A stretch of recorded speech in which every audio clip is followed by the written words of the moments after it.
साथीहरू यो बालेन शाहको भनाइअनुसार तपाईँ हामीले आजसम्म जे गरिरहेछौँ एकदम गलत गरिरहेछौँ। केलाई भन्दाखेरि डिफ्रेन्ट टाइप्सका कमिजहरू सर्टहरू होइन अनि बनियानहरू या ज्याकेटहरू या स्वेटरहरू जे पनि लगाएर यो भिडियो बनाउने सामाजिक सञ्जालमा अपलोड गर्ने यो चाहिँ एकदम गलत रहेछ।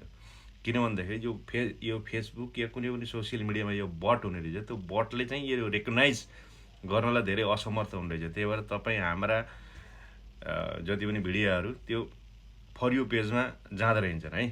तसर्थ तपाईँ हामीले सबैले अबदेखि एउटा चाहिँ यस्तो स्ट्रेटेजी बनाऊ कि कुनै पनि भिडियोमा एउटै मात्र, जस्तो ध्रुव राठीहरू है, यस्तो फेमस युट्युबरले पनि एउटा मात्रै कपडामा किन भिडियो बनाउँछन् भनेको त्यो कारण यो रहेछ।